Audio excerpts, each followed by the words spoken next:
The Coach of the Year award, it all comes because it's a great staff. And so I get to go to work every day and be around some great people. Today we're going to talk about these young men, and I want to talk a little bit about the recruiting class, what the strategy was behind it. You know, last year we saw that we had a big offensive push, particularly when it comes, I say big, the O-line. We signed a lot of O-linemen. So this class right here, we've only signed one offensive lineman that we felt that we need, a young man that we'll get to. But I think as you look at the class at the end of it, it was a little bit of a smaller class because we are still a very young football team. We didn't graduate a lot of seniors, but you did see we want to fill in the needs where we need to. So eight of the 12 are going to be defensive side of the ball, and then those last 4 are going to be offensive people there. And then we're going to have one kicker also that we want to bring in and that we're going to announce also. With that, can we talk about lining up? Because I know you guys won't want to see who we have, and I want to start off with Andrew Anderson.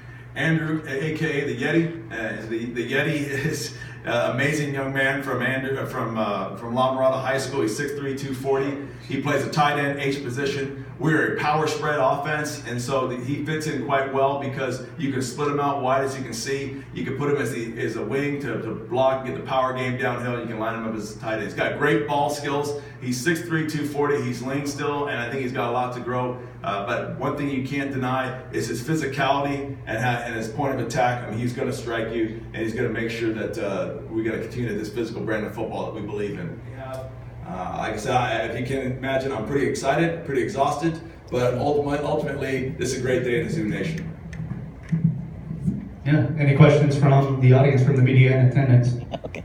Well, Coach, talk just what are your thoughts on this overall class of just adding, as of now, 13 new guys to your program? It brings us, it's the right fit. It's the right fit for what the program needs right now. And what our coaching staff has done a great job of is always identifying what is a fit for us, what's a need for us. We saw quite a bit of talent as we recruited, and there's a lot of guys you couldn't go on. Not because they didn't have the athleticism or didn't have the grades, they just weren't what we needed right then. So that's tough. But you have with these guys, with the 8-to-4 defense-offense ratio, you have guys that I think have a chance to play right away. You have guys who have the football smarts, and then ultimately they have the passion and the understanding and a merging of what they believe in life and what our university is. It merges together, and I think I'm excited to see them get after and help this team continue to make more strides in this as we are pursued to be a champion in the whole nation. Hey, Coach, can you talk a little bit more about the process itself, going from 4 years ago till now, and how much more is involved, and the extra work you have to do, and the time you spend with the parents, and letting them know about APU, where maybe 4 years ago they wouldn't have known? Right, that's a great question.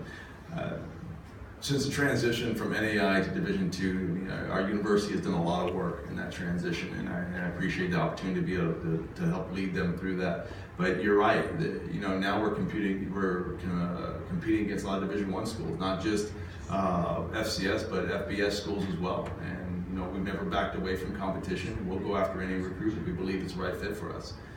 So in that, though, you're talking about just the time and energy that goes into it. Time to getting in the homes, time to going to watching a lot of high school games, the time of reviewing film and making sure you carve out that process that helps us evaluate the right person for us. And there's countless hours that go into that. And I go back to applauding my staff because they will do all they can to get this thing right. And to me, I'm blessed to be the head coach for guys like that. But yeah, it's a big process.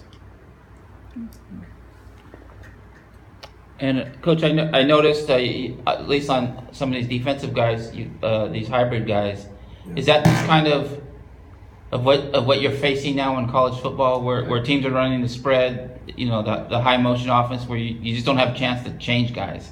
Yeah, that's a great question, and it's a great observation too. Because really, you're right, Steve. You have to bring in. We're talking about defensive side. It's like you got to bring in the hybrid guys.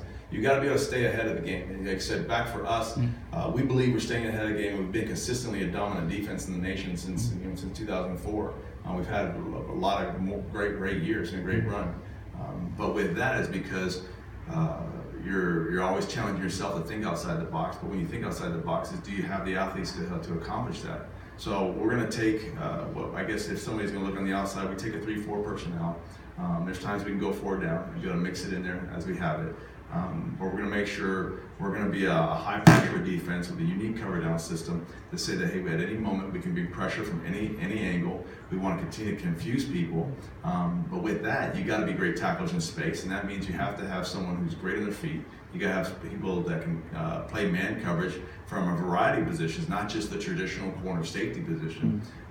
And that comes today's day and age. It is a little more hybrid, but when you do a hybrid, you got to be careful not to get too lean if you're trying to stay away from it, or nor too big. And so you see this roster composed of just those type of guys, where they're going to give us ability to play a lot of man coverage and create a lot of pressure.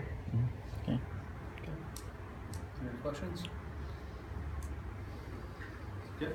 So with that, I want to just thank again the Azusa Pacific community. I want to thank again for the administration for what they do, the belief in the program. For the fan base out there, the Azusa Nation, it's exciting to see how the support we get every time we go to the stadiums at home, the students that come out. As this can continue to grow, you're going to see that we're just going to become more and more dominant. And that's something that now day and age is that we're not backing away from or making any apologies for taking what is this building champions while pursuing championship mission statement and reaching out to all the communities of California, the Southwest, and even to the Pacific, and finding those unique difference makers, those warrior men that we believe, hey, you're going to be the right fit for us, and your future is going to be that much better for it. So thank you for that, and I'll see you guys in the fall of 2017. All right.